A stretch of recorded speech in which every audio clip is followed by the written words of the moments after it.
appreciate that electrifying intro there, announcer guy. With that being said, welcome everybody to Thank You for Playing, episode 5. It's good to be back. Got quite a couple of things we're going to unpack today. But before we do all that, I'm wondering, it's been a couple episodes since I asked people. I'd like to know in the comments as well, what are you guys playing? I'll go first in our little circle here. I'm currently playing Sekiro Shadows Die Twice, and I'm getting the pants beat off of me. I feel bad for the protagonist, Wolf, mainly because I'm controlling him. The guy already had tough luck. He got his arm severed from his body while trying to protect his young lord. He was given orders by his father to never waver and always protect the young lord and always obey his commands unless his father overrides his commands. But his orders is to protect the young lord. The game is ridiculously difficult. You deflecting attacks, you running around, you get one shot. It has all the From Software rage mechanics, and it's definitely making me rage. Yes, but I'm enjoying the game. It is a beautiful game, and there's this one scene, and we're going to try to pull it up on screen here. There's this one scene where there's this fire, this temple, and it's on fire, and there's just this beautiful shot where the wolf is standing there and looking at this temple burn down. And I was like, oh man, this is pretty great. You know, I've died 95 times, but I want to continue because this game, it's a beautiful game.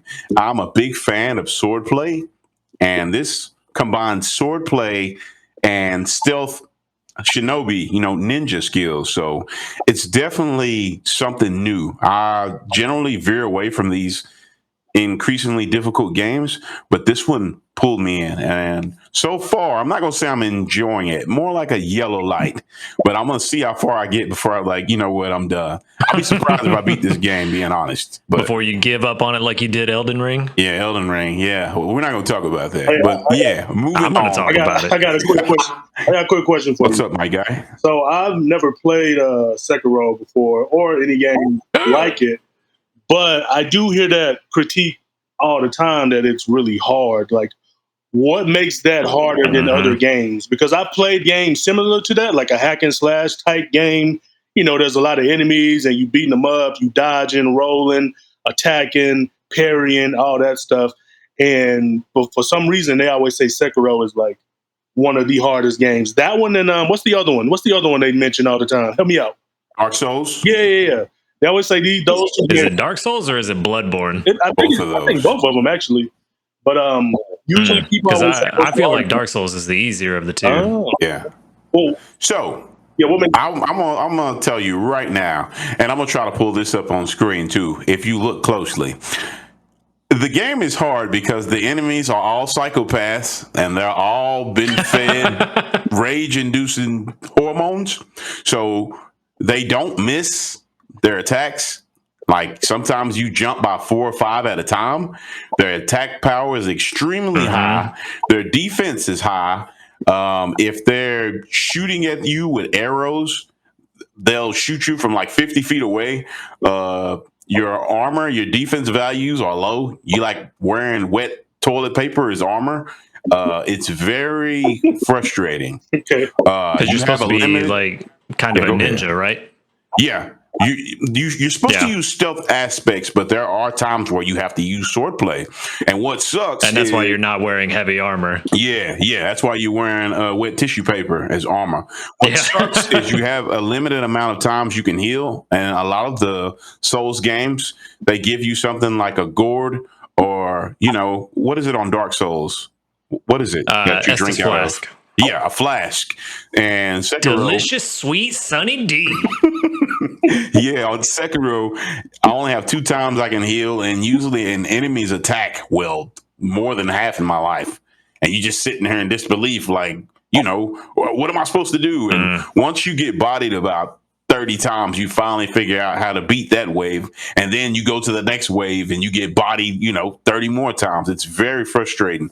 But I was going to say that 30 times is only like the first 5 minutes of the game, too. Oh, yeah. Especially when you first start. Like, you're in disbelief on how difficult that game is. There is no, you know how you're a young kid and they teach you how to swim and they let you ease your way in there? No, this is the uncle that pushes you in and say, sink or swim.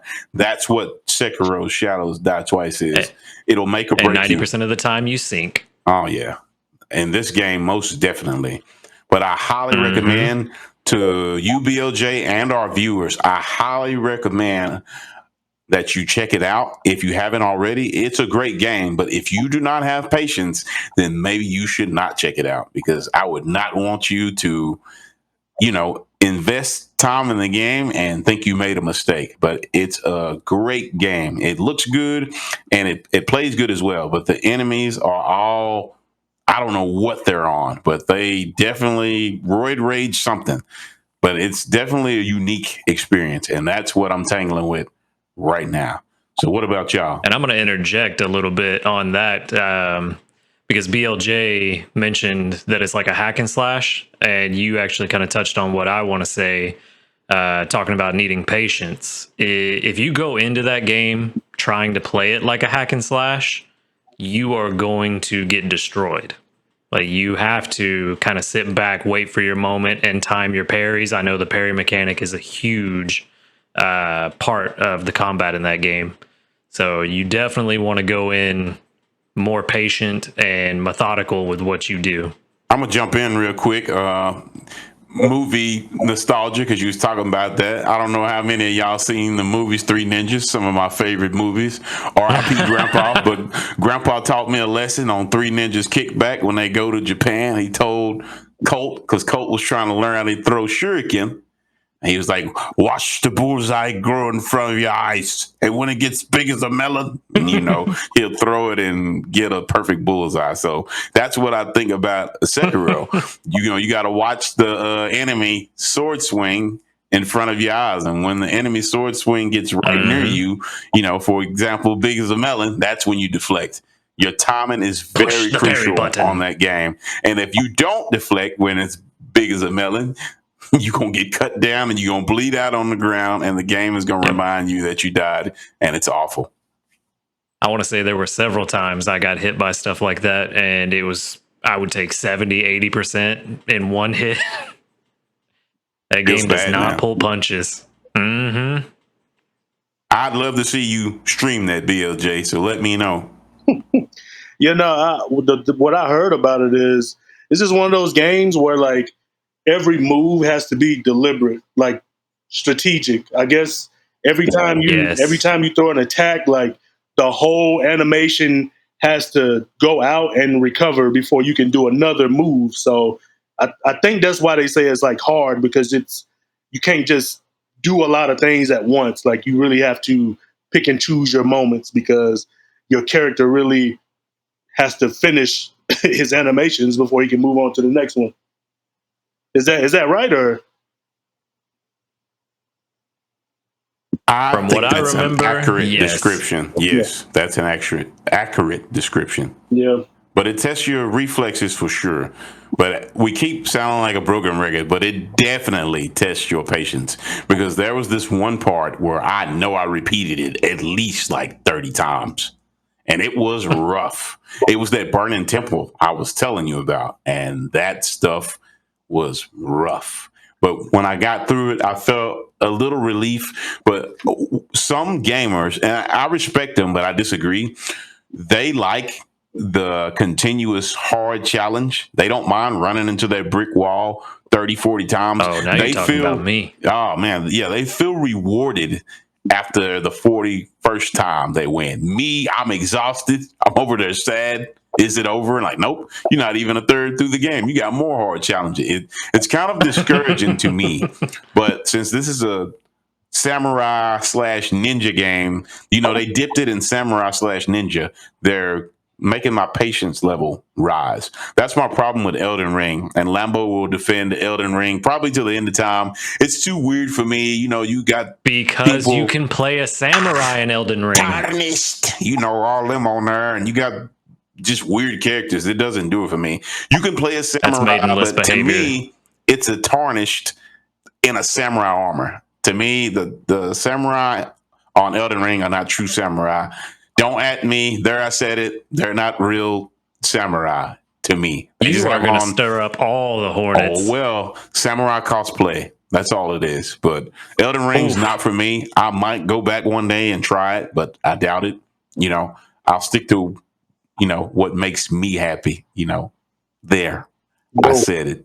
Oh, now you pulled out the emotions card. Now I feel had bad to. arguing with you. Oh man. Well, the game I've been playing, wait, were you done? Oh yeah, I'm good now. The game You know he's old. He can only play one game at a time. the game I've been playing the last couple days is DNF Duel. DNF Duel has had a lot of my time and energy the last couple days, so it's pretty fun, man. It was really good. The first two betas I played it, I was super excited about it. Now the game's out, and that's all I've been playing. So it's really good. It's really good. I've been doing a lot of player matches against my friends online, and then one of my friends online, he actually added me to a Discord that has like a whole bunch of pretty skillful fighters in there. So sometimes I go on to that Discord channel and ask somebody to play, and then we'll play or whatever. So, but they all rank pretty high, man. They like, I don't know if you know the ranking system, but I think it goes gold, then silver. Or no, wait, silver, no, bronze, silver, gold, diamond, and I think it's Terranite next, and then deity. I might be missing one. Yeah. Yeah, but it's No, I think you're right. I think that's what it is in deity. And doesn't deity rank up like deity 1, deity 2? yeah, every Like you rank. start low? Yeah, so you can be bronze 1 through 4. I think they all go through 4 levels, and then Yeah, but deity does not. It has multiple levels, right? I don't know. I ain't got that. I'm pretty sure it does, because I saw someone like deity 254. Now, I don't know if rank 1 is the highest or it increases. That is what I don't remember. But you're right. I'm gonna piggyback on you, DNF Duel. Just my little short take on it. I'm enjoying the game. Like, I'm not a super sweaty tryhard, and some people are already not happy with the game because some of those characters are busted as fuck. Like, sorry, like I'm All of them are anti-Hitman. busted though. Hitman, he needs to be deleted or at least toned down. He literally can whiff a dragon punch. He can whiff it. Like, I'm sure we have screen play of this. I know our great editor Lambo can put this on screen right quick, but Hitman literally can miss a dragon punch and go into his awakening skill. It's called Prism Slash or Prism Sword or something. I call it Rainbow Slash. It's called BS. It's nonsense. I call it cheap. Yeah, it is. Yes. And he also can whiff a dragon punch and go into another dragon punch and then proceed to delete you. So Hitman is nonsense. Like, he's not even the poster boy and he's nonsense. And it's so safe. I don't want to hear that. What's up? It's safe. Like, he can do it and it's safe. And it's safe. Yeah. Like, I don't understand. But even though that happens, I'm still enjoying the game. 3/4 of a screen. Oh, yeah. Yeah.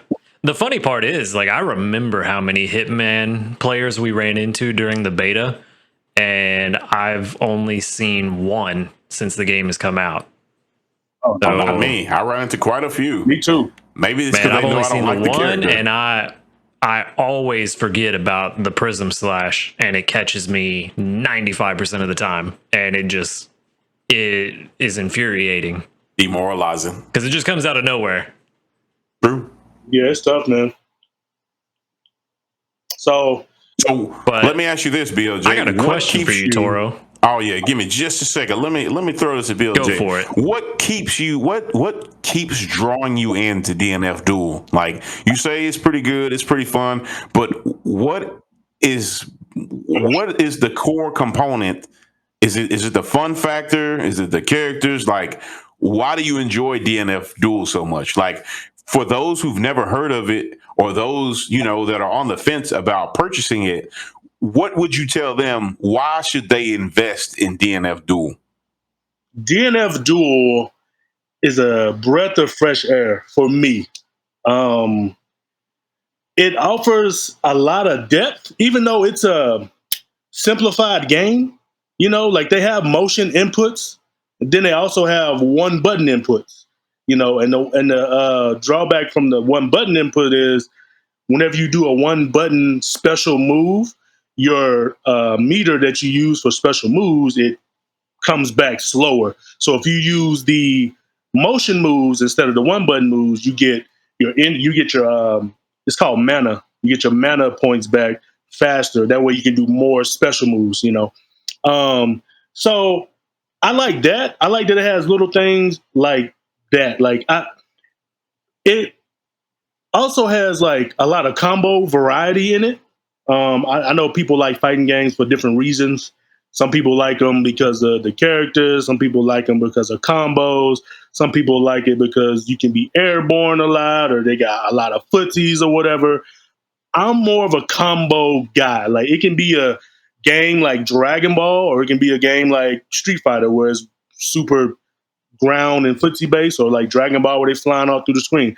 I just like combos, you know. And in this game, they give you a lot of they give you quite a bit of freedom to do different types of combos, and I'm a fan of that. And then on top of that, they have what's called a conversion, which is where when your character has white life from their health meter, they get white life, and you can choose to not use that white life and let it regain back, or you can press I think it's the R1 button, and you can use that conversion to stop your attacks like mid attack, and then you can like use it for mix ups or in the combos or whatever like that.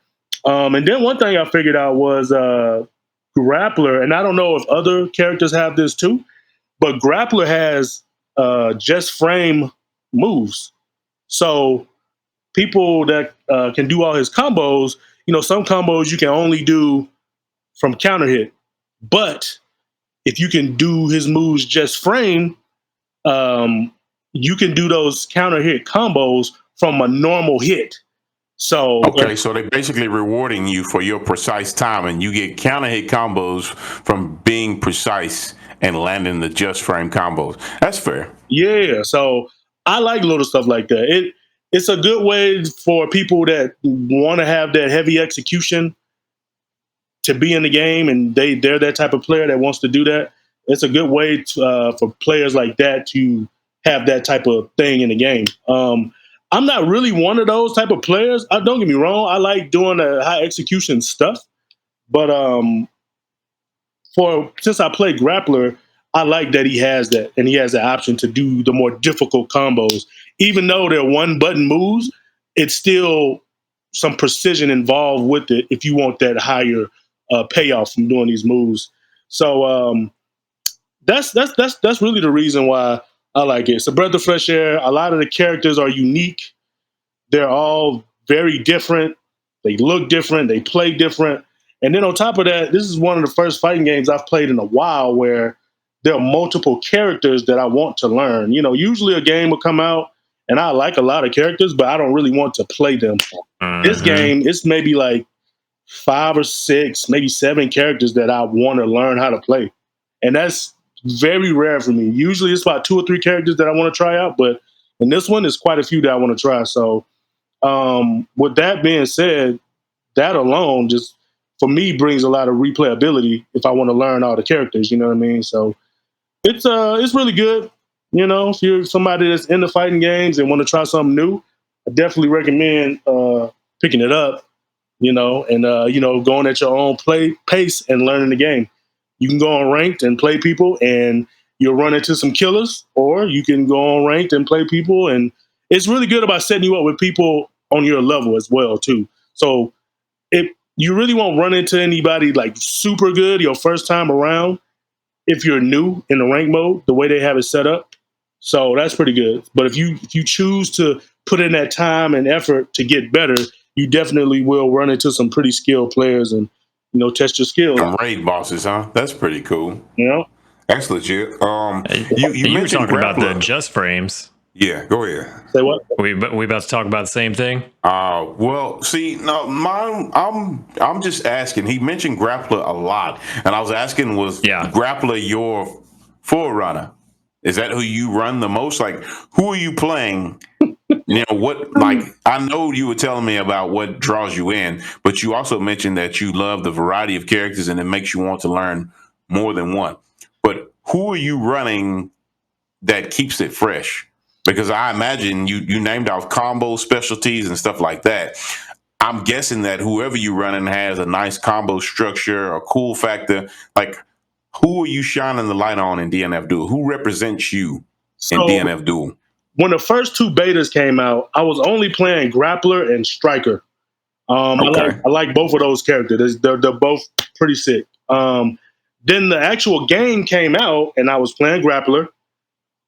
And then one day I went into training mode with Vanguard, which is a long range character. And I did his combo trials, and I was like, oh, he all right. He don't seem that bad, you know. And this is like day 1 or 2 of the game. So then, pretty much, I've been putting in a lot of work with Vanguard. Anytime I go on the ranked, or anytime I play people in player matches, I go to Vanguard first. He's really fun. Long range guy. He has a spear. People say he's like Lobu, which is from I'm not sure what game it is. Torian, what game is that? Dynasty War, you mean the mighty Lubu? Oh, Lubu. Lubu. Yeah, so people say Lobu is maybe his cousin or something, so it's all right. But he's talking about the mighty Lubu. so For those listeners, we brought him up. We brought him up a couple episodes ago because I mispronounced the title of the game, but it's Wolong Fallen Dynasty. And at the end of that clip, I'll try to see if Lambo can bring it up again here. Just a quick one. He shows his face at the end of the Wolong Fallen Dynasty trailer. Lubu. That's There who you go. BLJ is talking to. That's who he's referencing Vanguard to. So I don't know anything about Dynasty Wars. I've never played it. I know what it is. It's like a samurai hack and slash type game, but I've never played it. Don't know any of the story, but that's what most people say this character reminds them of. And I've been playing a lot of him. I feel like he's decent, after playing the game so many times and playing against other characters. I feel like he is not as crazy as everyone else. I feel like when you're playing him, he plays a more honest game versus someone like Hitman that has a DP and can hit you. He's not even Hitman is not even a long range character, but he has a move. Yes, he is. I mean, I guess he is, but like Vanguard. That was sarcasm, but go ahead. I mean, he does have long range normals. They like launch forward and stuff like that, but his awakening, he can do it and then like have a move that reaches like 3/4 screen, longer than Vanguard, which is the long range character of the game. Like, how crazy is that? But no, Vanguard is pretty cool. So I've been putting in a lot of work with him. And then whenever I'm having a hard time with someone, I will play Grappler, and then all of a sudden I start winning. So, and one thing I've seen quite a bit of, because with fighting games come tier lists. Every single tier list I've seen, whether it's from a pro player or from maybe a guy that enters a lot of tournaments, he's a pro as well, but he maybe gets top 32s and top 16s or whatever. Everybody has Vanguard ranked last. So, and I think last. Yeah, either last or second to last. So I can kind of see why, but I still think he's fun though. I thought my character was last. Who's your that makes winning that much sweeter when you own somebody with Vanguard and people think he's not good. Your character is Lost Warrior, right? A Lone Warrior? Yeah. Okay. Oof. Lost Warrior? Yeah. And I've been hearing, he's the worst character in the game. He's trash. I don't know how anybody gets mileage with him. He's awful. Yeah, I've heard that. So it's usually Enchantress, in which I feel like Enchantress is ranked last because she's just hard to use. I feel like once you learn how to play her, she might. Yeah, she's a super technical character. I feel like once you learn how to play her, she might be up there a little bit more. And then it's usually Enchantress, Vanguard, and Lost Warrior. Like those are the bottom 3. So yeah, I've never been a tier kind of guy. Like I look at the tier list to see who's the best to play them. I actually like Vanguard, so I just happened to find out that he's not the best. And then after playing against people, I can see why. Like he has a DP that whiffs on crouching characters. What else, man? Oh, he has a move that's projectile invincible that advances him forward, but he can't use it unless does he does a Oh, move from a follow up move. So like Hitman can yep. whiff a DP in Awakening and then press a button again and just do the second part. Vanguard has a move that has a second part, but he can't do it unless he makes contact with you. So usually when he makes contact with you, people aren't pressing buttons because they know a follow up is coming. So the move that's projectile Hmm. invincible is never used for that reason. So I feel like it's kind of a useless move. Like it's not used for that reason at all. Like I use it in combos to gain like ground on you, like because it puts you closer to them. But I don't ever see myself or any Vanguard player using it to go through projectiles. And then he also has a move that has armor on it, which would be very useful. But again, it's a move that can only be used as a follow up from one of his other moves. And again, when you do the move that starts up the first part of it, people aren't pressing buttons because they know a follow up is coming and they're not going to press buttons. So the armor move, and I've watched plenty of Vanguards play, like they don't use that move. And if they do, it can hit you and make you in a crumple state. But like I said, usually people don't get hit by that because they know a follow up is coming. So it's cool that he has armor, but the way they got the move designed, like you'll probably never see the armor part used. And he has, It'd be nice if you could actually use it. yeah, and then he has the projectile invincible move that moves him forward, which, like I said, the way it's used in combat, like nobody's ever going to see it used for that particular reason to go through. Function. Yeah, so that's so Yeah. he has moves that aren't going to be used the way they're designed to be used. You know, I mean, there are different ways to be used, but the way it tells you in the tutorial, like, hey, it goes through projectiles, you're never going to use it for that. You know, unless they change it up to where you can use it without using the move that starts it up. You know what I mean? So, but anyways, to answer your question, I've been playing a lot of Yeah. Vanguard, and then if I'm having a tough time, I go to Grappler. Then all of a sudden, I start winning. You know, so I play those two characters. And I was going to ask you with the frame perfect input with grappler, because me and you have played a few rounds. We had that instance the other night where you got armor without charging the move. Is that what that was? Is you also get armor on the move if you do it frame perfect? The only frame perfect move I think he has, or his charged kick moves. So the one that charges down and he kicks you up. So that one, if you hold it as long as you can hold it, he'll give you the fully charged kick. But if you hold it and let it go at a specific time, the fully charged kick will come out. But if you let it go at a certain, yeah, if you let it go at a certain time, you can get the fully charged. But it doesn't have to be like, you can do it in regular combos instead of it being a counter hit charging Right. up. So that's pretty cool. It's hard to do, but it's pretty cool. So, But it's worth the reward because you get a ground bounce after that, don't you? yeah, you can. Yeah, you can jump up and do his charge kick, which hits you down, the ground bounce and stuff. So, yeah. Yeah. But yeah, so those are the two characters. That's definitely worth going for. Yeah. So, DNF, that's what I The detailed explanation. I was sitting here quiet, enchanted by y'all's discussion, but all that's pretty good stuff. The fact that you just brought that up and elaborated all this stuff, like I said, I think it's a good game too. But I like that the game just touched down and you just got all this, this depth to say about it. Like you got a lot of tidbits of information. So hopefully that entices our listeners, our viewers, to give it a shot because it is a good game if you take it for what it is. Balancing could use some tuning, but I still think it's a good game. Now, that's every fighting game when they first come out, though. True that.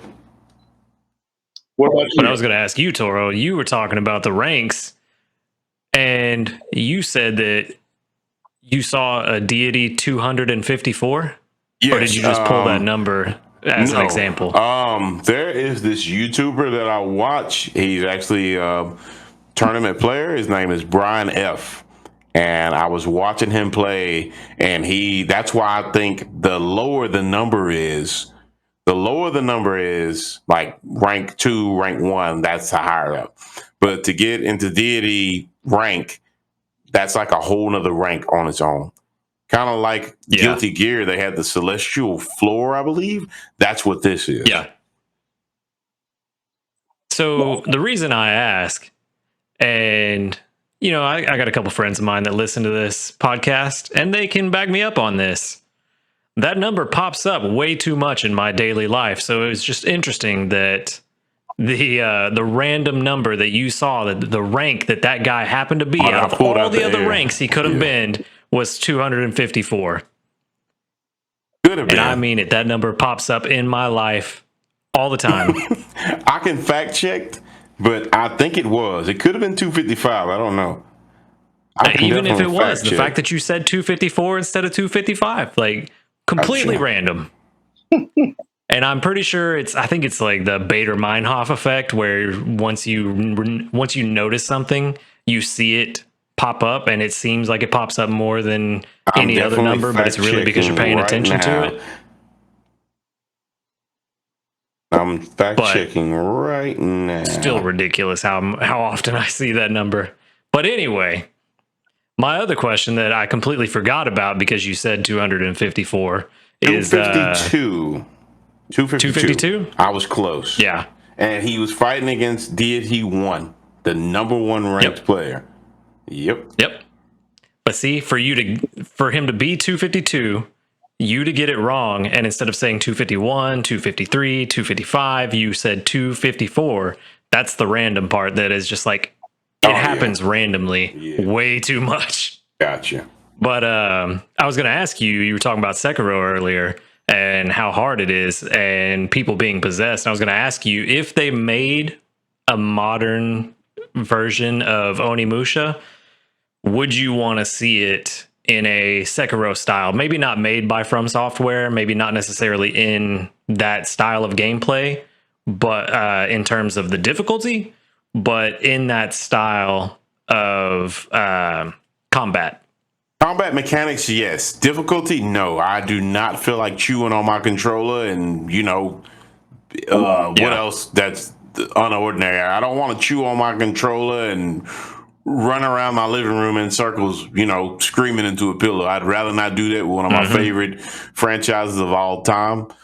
We discussed it a bit back, episode or two ago, about Samanosuke. That's one of my favorite characters, He's the poster boy, whatever you want to call it, adventure game.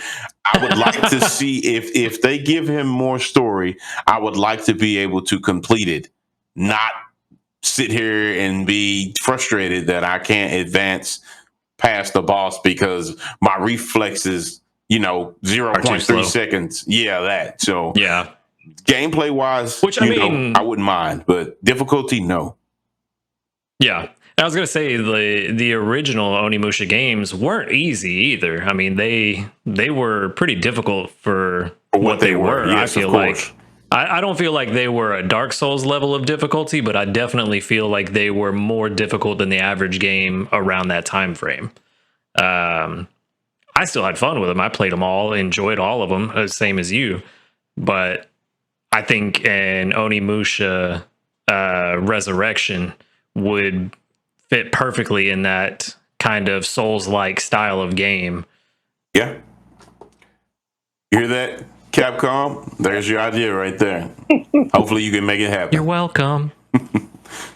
My Cash App did you say, maybe I just dreamed it up. Did you say you were focusing on DNF Duel as well? Or did you chime in? Or what are you playing? I haven't gone yet. I've been asking questions. But nah, I've been playing DNF Duel. We've all had some matches with each other. I've played with several friends as well. Dabbled a little bit in ranked, not too much. I think I'm only like maybe a silver 2 or something like that. Most of my time, if I'm not playing with friends, is spent in training mode. Just trying to learn and get better and develop that muscle memory. Outside of that, I'm going to go ahead and claim the uber nerd of the group. I've been playing Pokemon Go still, 6 years later. Okay. So still doing that, especially while I'm out and about because I travel for work. So Play that all the time, pretty much almost every day. And then still need to finish Elden Ring. Over 300 hours into that game and still haven't finished it yet.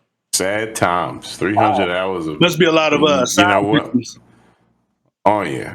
No, it's so I've been playing with my girl and a couple of buddies of mine, and so we've kind of been slow moving through it and really combing through every area, trying to miss as little as possible. But then a lot of that time, probably 30-ish hours, maybe a little more, is all PvP as well. So Okay. Player versus player. Yep. Just been taking it easy, enjoying my playthrough, except for that one part where I actually rage quit for the first time in several years. Wow. Speaking of player versus player, Lambo, I don't know if you're going to elaborate on that or we're going to get to our other topic, supposedly our main topic, but I'm going to piggyback off that if you're done. I'm not trying to cut you short. But Go player for it. versus player. Okay. Player versus player got me thinking. So, what is a experience, a time when you thought you were good, let's say Elden Ring? You know, you got some PvP matches in and you felt like you had a great understanding of the game, and you run into somebody that makes you feel like you don't know what the hell you're doing.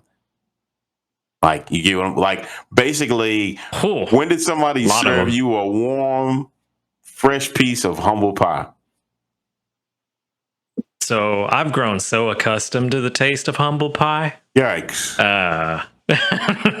Yeah, so I touched on this in I think it was the first episode where we talked about where we came from. I played Killer Instinct when I was a kid. Killer Instinct had, I think it was like 10 difficulty stages, and they ranked them by stars. Yep. I'm pretty sure you did the same thing too.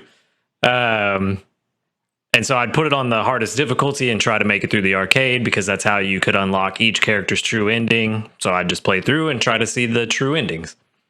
And went to this place we had called Peter Piper Pizza. Okay. And this was back before it turned into pretty much a knockoff Chuck E. Cheese. And they had several fighting game arcade cabinets. They had Mortal Kombat, Killer Instinct, as well as Skee Ball and a bunch of the other standard arcade fare. Went up there and started playing some Killer Instinct on an arcade cabinet. Got whooped on. And I was a kid. I was probably like 8 or so at the time. Maybe 10. And got whooped on. Kind of just chalked it up to people being older than me and knowing how to play games better than me. Didn't really think about it beyond that. Went back home, played Killer Instinct at home, and forgot about it pretty much. Then decided that I was going to start getting competitive. And again, my uber nerd crown for this group. I played Yu-Gi-Oh! In high school, right? The card game. I know it's not really video game related, but it kind of gets to what you're asking. Go for it. This is our podcast. We can talk about whatever the hell we want. So, continue. Damn right. Played Yu-Gi-Oh! In high school. Played with my friends. You know, it was pretty good. We had a lot of matches. You know, we were all pretty evenly matched in terms of what we had available to us in terms of cards, our decks, all that. You know, we pretty much equal wins against each other for the most part. Thought, hey, there's a shop in town that they do a tournament every Saturday. I'm gonna go. It's like $5 to get in. Hell yeah, I'm gonna go. I'm gonna win. I'm gonna do great. I show up, lose first round. Oh, got bopped, huh? Got bopped. Like, I can relate. The dude and those guys there, they were real Yu-Gi-Oh players. The deck ideas that I saw with those people were insane. I had one guy that fought me, and he had a deck there's 40 cards in a deck, and he had a deck with 3 monsters in it. You need monsters to do damage, or so I thought. He had 3 monsters, and his entire deck was revolving around getting them onto the field while keeping my field completely empty. And it got to the point where there was nothing I could do. And I think he won within 6 or 7 turns. And I was just like, there's no way I can compete with this. Like, I'm just not that good. I don't have the money to put into it like that. It ain't happening. Then to bring it to video games, Toro served me a piece of humble pie one time. Oh man, you really winding up the time machine now. Yep. Now what are you doing? I talked about this too in episode 1. Oh man, don't be dissing the skills, my boy. Man, You don't ran up on this Soul Calibur expertise, man. You better chill out before I go turn that mug on. BLJ, let's go boot up Soul Calibur right now. Let's play. Just don't lie about this man. I never lie. I always tell the truth. Man. Always the truth. So sit back and listen to the story, my guy. Let me hear it. Had a big fat serving of humble pie that day. I don't even remember what character I was playing. It was probably Probably Soul Calibur. Do you remember if it was 3 or 4? If you're talking about the tournament, it was 2. It was 100% 2. At FX? It was at FX, yes. It was 100% Soul Calibur 2. That was the big 2. popular one. Mm-hmm. So I was probably playing. I don't even know, because I don't think I played Necron enough to. Anyway, doesn't matter. Probably played Songmina. Who knows? Get there, show up, thinking, yeah, I'm going to do great. I'm really good at this. I never fought anybody else, only fought the AI. I'm going to do great. Get there, show up, look at the bracket. Ah, cool. I'm fighting this dude. What did you go by back then? What was it? Did you go by King Flanagan back then? Was that it? King Flanagan. Yes. Yep. I was matched up against the guy King Flanagan. I'm like, man, so pretentious. I'm like, all right, we'll get into this. We'll see how it is. I get in there. I'm thinking, yeah, I'm going to do all right. I'm not expecting to just trounce everybody, but I'm not expecting to do as bad as I did. We get in, we, shake hands. Hey, good game. We'll get it going. I think I won 1 round in our set best of 3, maybe 2 rounds. And just felt like I couldn't get anything going. Felt like I couldn't get started, couldn't get any combos to work. Just dropped the ball completely and realized there are people that really know how to play this game. And you talking about? That's when you talking about the other host? Yeah. Yeah, Toro. Me. Yeah. And it was him. And then the follow-up. Just in disbelief. Jeez. Right? Yeah. I'll have you and then it was the follow-up. Cut Lambo's story short. I have you know, while you over there cackling, I won that tournament, by the way. So I didn't beat him and I lost. I won the whole thing. So respect my gangster.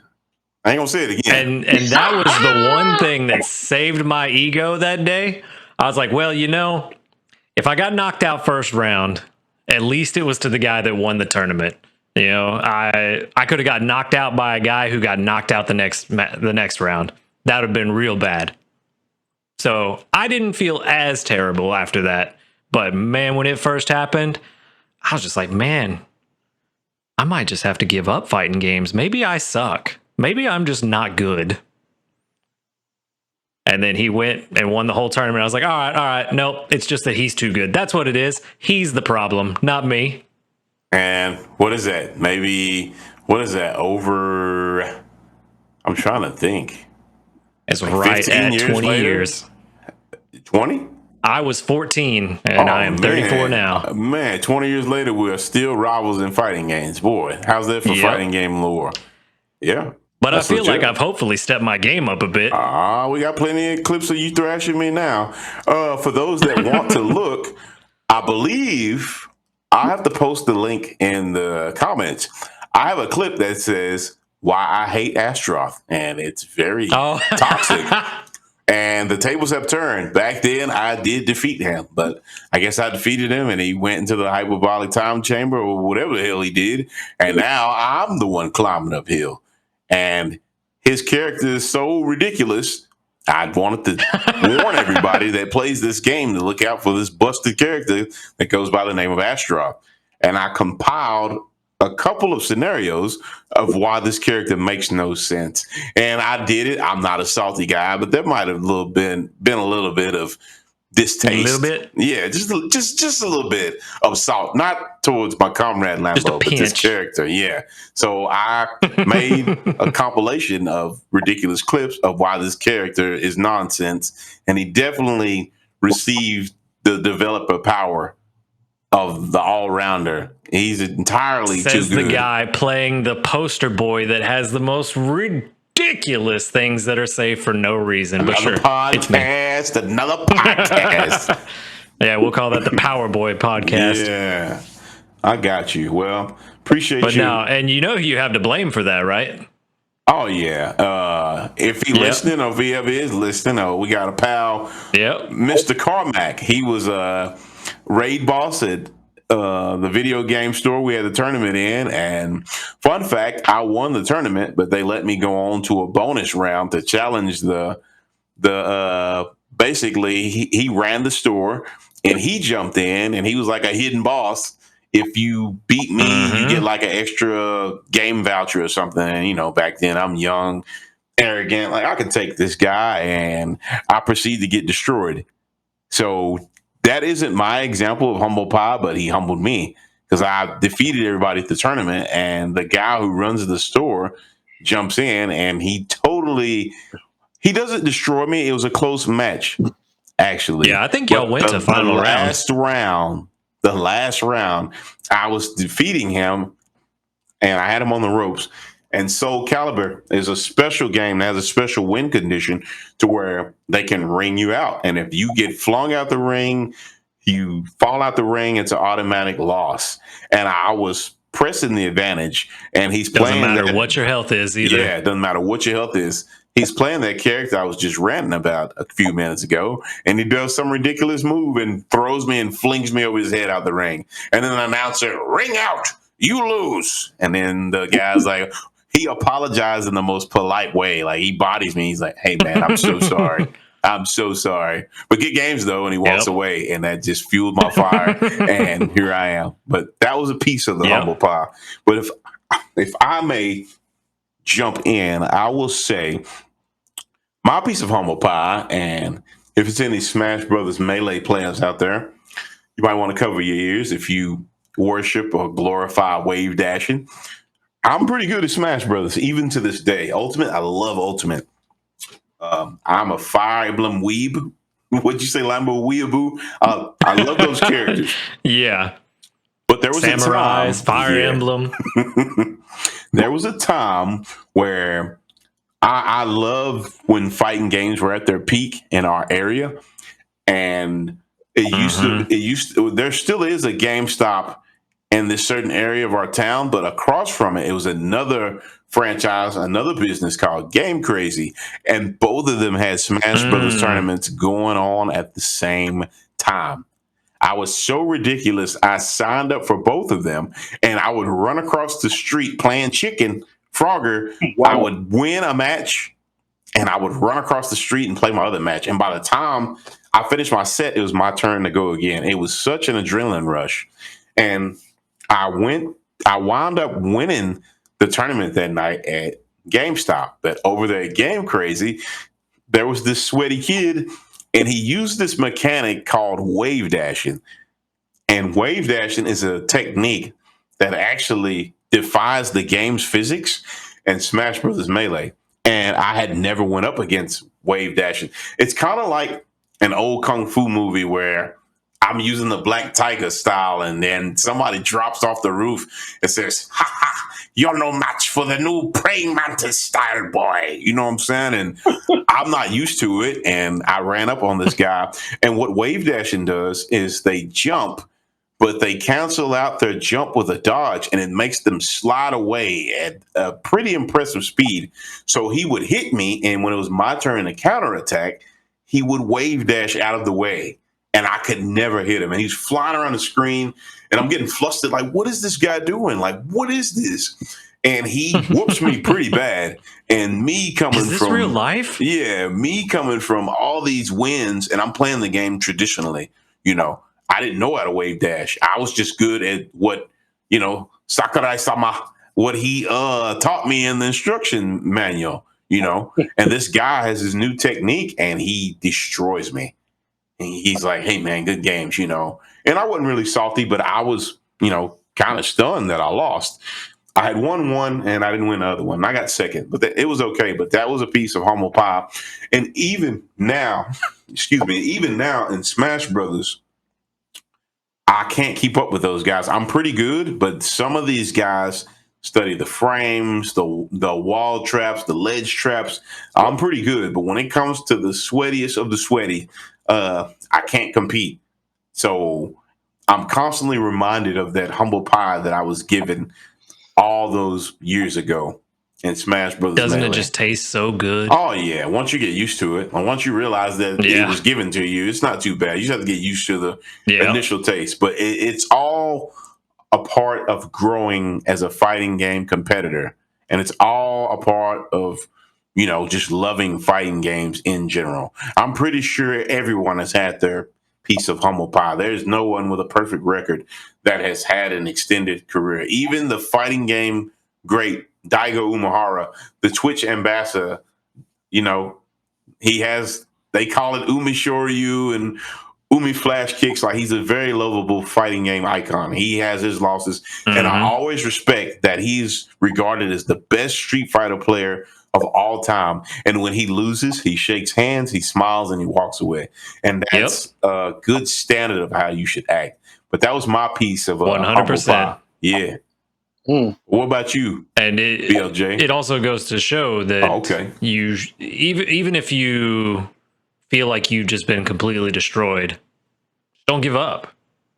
Yeah, I agree. Like, if I'd have gave up, I never would have, we wouldn't even be doing this podcast if I'd have gave up, because I wouldn't have sought out that rivalry with you to get better, to do better. And then we wouldn't have had these, late night Texas goodbyes where we're talking for 2 hours about video games. Like, man, we should just record this. Yeah. And then here we are now. Could have been a time paradox, but get a little emotional on you. Could have been. I'm glad it worked. For me, I'm gonna take it all the way back to when I think I was 15. Insert rewind noise here. So check this out. So when I was 15, right, I've been playing video games, at that time, like all my life, just like now, And back then, fighting games was my thing then too. But one day, it was after school, man, and all the kids were like out of school. Everybody's kind of like getting together, like, hey, what are you about to do now? You want to go eat, or you want to come to my place and play video games, or are you going to go home? Whatever, we were just trying to figure out what we was going to do. And at the time, I saw these two dudes talking to each other, right? And I knew them because I think we played. Actually, no, I was a year older than them, so I don't think we played football together. I don't know, but I knew them. I knew of them, right? But anyways, they were talking about going back to this dude's place to play Tony Hawk, And I was like, and I overheard them taking it way back. Yeah, it was Tony Hawk Underground, right? So so I heard them, I overheard them, right? Because I knew the dudes, but we never really talked or like kicked it like that at the time, So I overheard them talking about Tony Hawk, and I was like, "Oh, that's dope. Y'all going to go play Tony Hawk?" I was like, "Man, I'll whoop all y'all at this game," And, we teenage boys. They're like, "Nah, you can't beat me. You can't beat me." I was like, "Man, I'll beat all y'all," So the one dude that it was his home, he was like, because they was going back to his place to play it. He was like, I don't know about that. I was like, man, I'll beat you, man. So we go back to his place, right? I think we walked to his place because it wasn't that far from the school or whatever, right? So we go to his house and then go in his room. You turn on the Xbox and then they put on Tony Hawk, right? Now, when I tell you, this man was doing stuff that I'd never seen before. Like I don't know if you guys ever played like any game really, but like I'm just say the Tony Hawk games. But if you play any Tony Hawk game and you don't like, if you turn it on and you don't play it and it starts playing by itself, and you watch the computer play, like they'll be doing like all kind of crazy stuff, like jumping off of buildings and grinding on the cars and grinding and hopping off walls and do this like one long combo. It's like 1,000 tricks in one thing. You know, I was like, man, that's crazy. Only the computer can do that. Nobody, a human can do that. So I'm watching these dudes, like they turn on the Xbox or whatever, and then they start playing, and I'm like, bruh, this dude is doing what the computer does.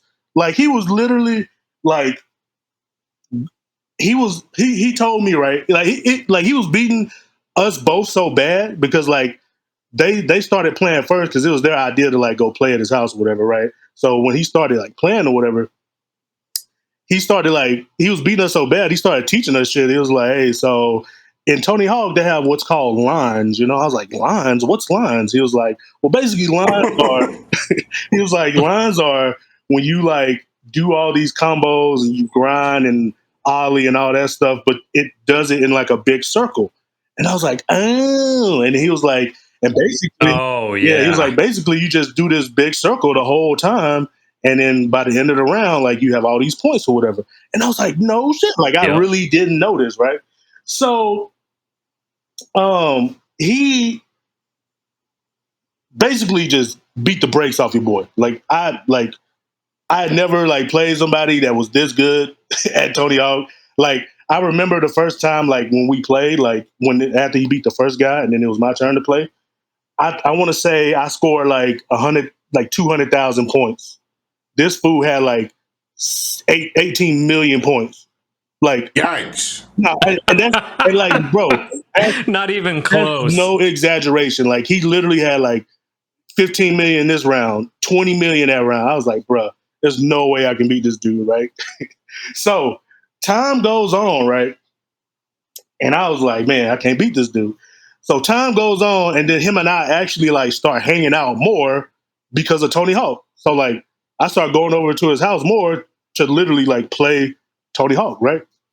So then as time progresses, I go from doing 300,000 to maybe like 700,000. He's still doing 20 million, 18 million, easy for him, So then it get to the point where I can crack like 1 million, and that was about it, And he was pretty good at a lot of games, actually. And the guy that I'm speaking of right now, we're actually like best friends to this day. And our friendship started from Tony Hawk, like from me saying, hey man, I can beat you. And he was like, nah, you can't. And then he beat me. And the next thing you know, I go over his house every day and we started playing. And like to this day, like been like great friends. We spend Thanksgiving together, been on trips together. We talk not every day, but we talk quite a bit, But yeah, man, that was like my first time getting like some humble pie. And then on top of that, right, he was pretty good at like, I don't want to say all games, but like he was pretty beast at most games he played. Like I would go as far as saying like, if he wanted to play like professionally at like some of these games, like he probably could have been like decent. Like if you really like studied the game, like some of these people do that play professional, he would have been dope, right? So he would have been like a top Twitch streamer. He probably would have, right? So check this out. So back in the day when Halo, I think it was all Halos were really good, but I think it was Halo 3. Well, it was like the big game back then. But was it Halo 3? The one that had like the really popular multiplayer? What was that? Halo 2, I think, was 2. The most popular one. It might have been 2 or one of those, right? So most popular one with my friends anyway. Well, I forget which Halo it was, but that was the one where we first found super jumps, I think. Oh, with the rocket launcher, right? Not even the rocket launcher. You just had to land on like a crack or something. No, you didn't even need that. Yeah. No, it was a piece of the of the map geometry that was for whatever reason programmed funky, and if you hit it just right, it would launch like, you. what are the odds you find a super jump and it blows up and then everybody's doing it? That's crazy. That Bro, it was when even you've found. got hundreds of thousands of people playing or millions of people playing, someone's going to find it by accident eventually and then be like, what? How did I do that? And then try to recreate it. Yeah. So the power of people in groups is insane. Yeah. So another game, Halo, because back then, and even to this day, like I don't play first person shooters. Like I will play them, but I'm trash at first person shooters. Like if you put me on your team, like don't even expect me to like get kills or nothing. Just expect me to be, Straight like, hefty garbage bag. I mean, I'm still waiting on us to all play Apex together. I think that'd be a fun stream. I mean, yeah. If I was to play on that game, just whatever character is the healer character, just let me be that. I'll heal y'all. I'll let y'all fight. I'll heal, you know. But no, so back then in Halo, he would like, because I think the death count, like online, it would go to like 25. And then when whoever reached 25 first, that's the team that wins, like the blue or the red team, you know? And he would always have like the highest kill count in the game. He had like 17 kills. 20. Yeah, 17, 20 kills. And then like on top of that, like 15 of them was headshots with the sniper rifle, like just stupid stuff, right? And then here I am, I'm getting like 1 kill, or like the best I could do is like, oh, I shot this guy before he killed me. Like I'm trash at the game, you know what I mean? So he would I happened to sneak up on him. He wasn't looking. Yeah, and then, even then, like I shoot and I miss. This dude just running laps around me. I couldn't aim. Like I was super trash at the game, right? So like then we started playing that a lot, and then eventually I got to the point where I can get like 8 kills. He'll still get like 15 or 20 kills, but I'll get like 5 or 6 or something like that. You know what I mean? So yeah, man, I want to say this particular gentleman, well, my good friend to this day, and even the newest Tony Hawk. I don't know if you guys ever seen it, but Tony Hawk 1+2. So that came out. Oh, was that a remake? Yeah, it came out like a year ago, maybe. So they remade that, right? And then of course I hit him up. I was like, "Hey man, have you seen this?" And he was like, "Yeah." So we both got it, right? So now I'm better at Tony Hawk, right? So now I can do the 10 million points, 12 million point combos. I send the clip so my man Lambo can edit it in so you can see it. But like, I can do that pretty easily now, right?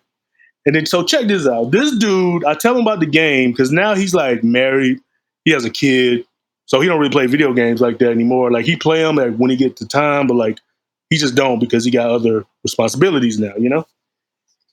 So, adult life. Yeah, so for a brief moment, like he started playing the game again, you know, and I was like, "Dang, man, I feel like when we first met because now I'm going over to his place so we can play Tony Hawk again, you know." And now I'm like, oh, I can do the 10 million, 12 million point combos now. So we started playing. I'm not the same kid I was back then. Man, so yeah, so now we start playing, right? And it's still happening again. This fool's still beating me. Like, bro, you're doing 10 million. He's doing 35. But like, it was closer now. Like, he'll still do like 15 million or 18 million. I get like 12, 13 million. But I'm like, bro, like, I gotta beat this dude. You know what I mean? I'm like, it's just once. It's 15. Just let me have it once. 15, 16 years later, your man's trying to be on top. So, so we started playing again. Like I actually go to his place and we'll play. And we actually like was playing online, and he was coming out on top again. But then I want to say I forget what level it was, but he did one level and he scored like 20 million or something, and I ended up getting like 21 million or something. I don't think he's beat me yet, but in overall, like he's a better player than I. You know what I mean? But like. Yeah, that's probably. But you got that one. Yeah, I got that one now. But I know if he ever like locked in, like he'll probably he'll beat me, you know.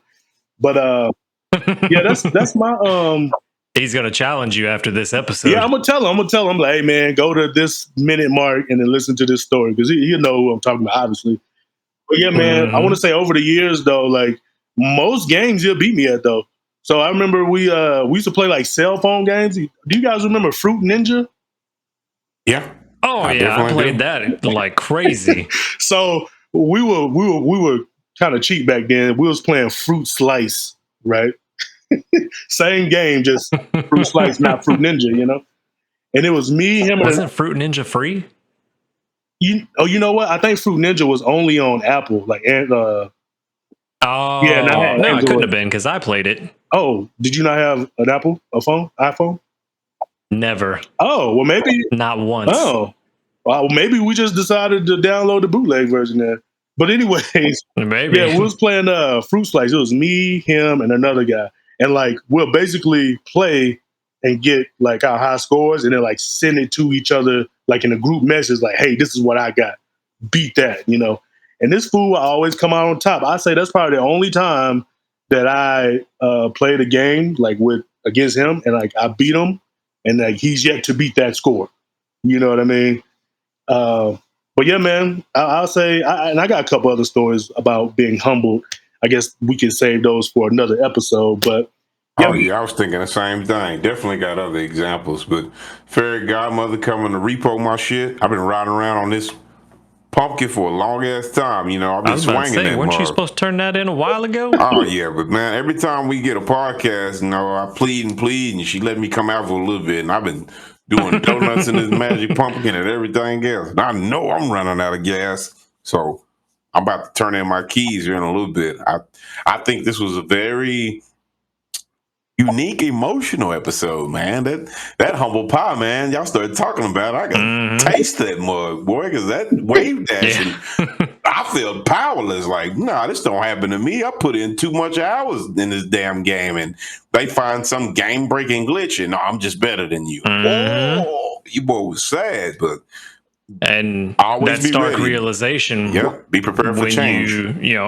well, yeah, that, and I can't tell you how many hundreds of hours I put into playing Soul Calibur 2 against the AI, and then come and fight real people and find out, oh man, it's a whole different game. Like, just not even the same. mm, So that humble pie will smack you in the mouth real quick. yeah, it be like that sometimes. You think you nice, and then you play somebody that's actually nice, and you're like, "Oh, I'm not nice." I'm not nice. I'm booty. Man, I am trash. Yeah, What'd you say? Hefty garbage bag? Yeah, man, straight hefty, your boy straight extra. doo doo on me that time, boy. He said Right. Golly. that fool called me a hefty garbage bag. Yikes. F's in the chat. Indeed. Yeah. Well, closing statements, I should say, if you guys enjoyed, y'all definitely should like, comment, and subscribe. We would love to hear your experiences if you were served humble pie or something similar. We do check our comments. We enjoy reading them. We love responding to them. Thank y'all for riding along with us, listening to our experiences. There are more to come, most definitely. So I'm really looking forward to reading these comments. Oh yeah, I'm gonna hand it These are off. my kind of stories. Yeah, for sure. I'm gonna hand it off to my co-host. I'm sure they have their things they want to say, and yeah, here we go. I'll say, Guys, if you ever get served humble pie, eat it humbly. And don't worry about getting salty. Being salty isn't the worst thing in the world. It just means you want to do better. Just use that salt, as one great man once told me, use that salt to flavor your next win. Right. well, if anybody has any times they were humbled in their respected fighting games, or not fighting games, but just any games, just put it down in the comment section and tell us about it. Those are good stories. Sometimes it makes you remember that you're not the best. You can always strive to be better.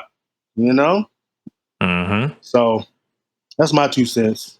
But until then, Always room for improvement. till then, just keep practicing and just get better. You know what I mean? If that's your goal.